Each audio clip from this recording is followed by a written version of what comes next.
Hold up, wait a minute. Let me put some Kong in it. YouTube, what up, what up, what up, what up? So here we are again, back in the ice cream shop, coming to you with a PvE build. Yes, I said it. Yes, I feel good. I'm not sick. I know, PvE. I know a lot of you guys have been asking for some more PvE builds and what I use and what you can do and so on and so forth. So this one's gonna be a little bit different for a lot of you. Some of you guys may be already using something like this, but instead of talking about it, let me go ahead and show you. So check it out. This here is known as my PVECOMP build. The reason I call it what it is the PvE build, and it's a companion build. Now, obviously in PvE, you're probably gonna be sticking a little closer to your teammates, or if you're solo, you can still utilize all the parts of this build. As you can see, utilizing the new talent on the main gun, the Police M4 with Flatline. You should be familiar with the talent, but basically for all pulse enemies, they're gonna be amplifying your damage.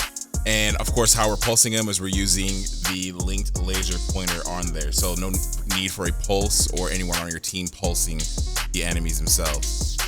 Past that, how do you get that? Is by using the technician specialization and going from there.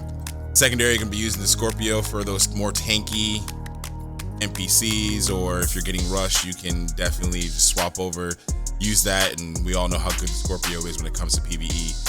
The Orbit still can get you a little bit extra of crit chance, crit damage while going out there.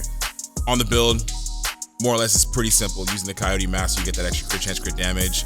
Then of course Seska and Grupo, so you get the extra crit chance, crit damage as well. On the backpack, we've got Companion for the talent. Companion, while you're within 5 meters of an ally or a skill, weapon damage is increased by another 15%. So how are we doing that?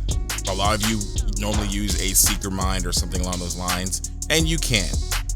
How I'm going to be doing it here, or how I do it for PvE, because usually I'm staying pretty close to my skills as it is. I put up the turret, a turret does its work, and then I go ahead and I'm shooting past the turret or so on and so forth.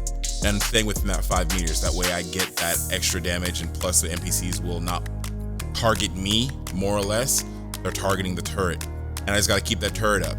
If for some reason my turret goes down, I can always drop my Reviver Hive, and if I do go down, it's going to automatically pick me up, and I'm going to get more charges out of it because it's already on the ground versus it being on my back. So by utilizing both those methods there, if you're solo, you're going to keep your companion procced. If you're in a group, then obviously staying close to your teammates, they're going to be proccing the companion for you. On the chest piece, I've got Unbreakable, so obviously you get that second life. More or less pretty easy. You can, in fact, put Spotter here if you wanted to get that extra damage, but this is about survivability and if you're doing it solo. Getting that multiplicative damage from having the contractors and the Fox Prayers, we're all very familiar with that, so no need to go into that more. And then of course, so I can get that assault rifle damage, because my primary gun is an assault rifle, I'll be using the Fenris holster here. Now, of course, remember, when it comes to the pieces that are not exotic, like the Coyotes, as well as the contractors and the Fox Prayers, everything else can be moved around, more or less. So you can have the Fenris, Seska, and Grupo in different places, whatever the case may be, but as long as you've got those pieces, you're gonna be maximizing your crit chance, crit damage, and going from there with the build, right? Mods on my primary weapon, of course, I'm rocking crit chance when it comes to there, but you can always change it up if need be. With the build how it sits right now, I'm sitting at 53.5 chance with 166.4 crit damage, and then of course the base headshot damage that you get with most of your builds. When it comes to the skills as well, they're also obviously getting that one skill tier from me having the technician specialization. So make sure that you guys are taking advantage of that.